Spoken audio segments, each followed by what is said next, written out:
Hi everyone, it's me Darlene. I am back with our Stack and Whack Christmas tree quilt top or quilt blocks. I have no clue how far I'm taking this, but you are going to be able to make the blocks that I'm making, and then you can make additional ones to make the quilt of your dreams, any size that you want.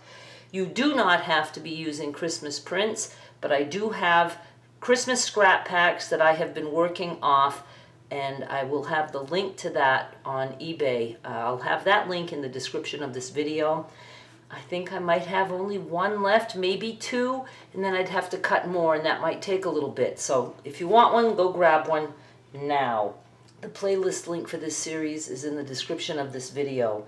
I've decided to finish this up the same way I did my 12 blocks of Christmas series last year. The 2024 series. This is 2025. I have my blocks already cut out, so I'm going to be giving you the sizes. Get a piece of paper and a pencil or whatever, and here's what you need. This big block is the Christmas tree. You'll see the setup in the previous videos, so you have to go watch the series. This is my block number 2. I think I might be going in order because I'm going to show you how we can put the previous block next to this to make sure we don't get all matchy-matchy. But let me give you the sizes first. This is 6.5 inches wide by 9 inches tall. Mine is like 9 1/4. You might have 9 1/2. Just trim it to 9 inches. And you should have plenty of room at the top, so you can trim from the top, or if you have a trunk that you think is too tall, you can trim this way. Okay, and you don't have to have a Christmas tree for this. You can just cut any piece that is 6.5 wide by 9 inches tall. Over here, we have 4 inches wide, 3.5 inches tall. Here, we have 4 inches wide by 5 inches tall.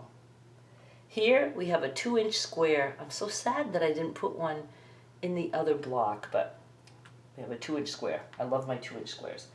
Here you have 2.5 inches wide by 2 inches tall.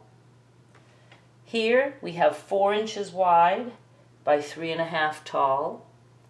And here we have 7 inches wide by 3.5 tall. And I have started using some of the scraps that I created when I was making the Christmas trees, stuff like that. So there will be a little bit of repeats. I try not to repeat in one block, but do whatever you want. Now here's what I want to show you before I start sewing. I'm moving it here. This is the first block that we put together. So I want to put this here, and see, nothing's going to match here. So that, you know, can be important. Like if you had this background the same as this, if that was all matchy-matchy, well, you could take this one and swap it out for another block this size. So you just don't want, you know, things to match. And actually, you know what I should do? Number 3 is going here. So I don't want like a lot of red on red, so I'll probably put this one like here and have something here. So we're going to be good, and I don't know where I will be putting that. So I will try to pay attention to that, and you can do the same. You just want to know what it's going to butt up against. Now we're going to put this together. So let's put this back here. Let's start with the bottom. We're going to just go like this and sew right there.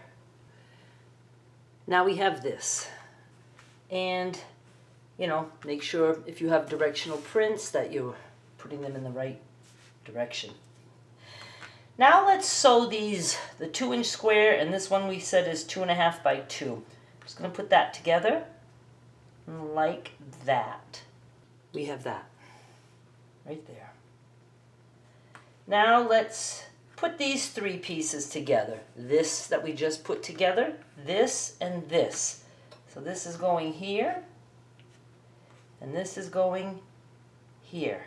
Sewing like that. We have this right here. Now we're going to sew these 2 pieces together right here. we have this. And don't worry about perfection. So I'm just going to flip this here. And so. And I'm done. I trimmed mine. I just got 10 wide by 12. I tend to sew my 1/4 inch seam allowances. I'm very generous with them, so I'm actually taking in more fabric than I should.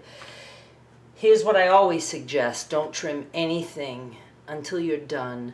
Then you measure your blocks and you trim the smallest block, and then you trim all the others to match that one. And that is it for this one now. And it looks like I cut that crooked. It is, I don't know, it's a little funky right there, but that's okay. I'm going to be able to put more of these together. I'm going to try to do at least 1 or 2 per week until we can get this done. There's only 9 total. So right now we have number 1 and number 2. When we get 3 done, we'll sew the row together. And then we'll do our other 3 and then other 3. I think it's going to be really cool. And again, don't worry. Like I said, and sometimes it almost looks like an illusion. No, I can tell. I can tell this line goes down a little bit. The block is trimmed. It's just this is a little bit wonky. And that's what's great about Scrappy quilts. I just love this variety of all these Christmas prints. Thank you so much for watching. Please subscribe. We will get this series done. I've got other Christmas things on the way. I'll be back with more soon. Bye.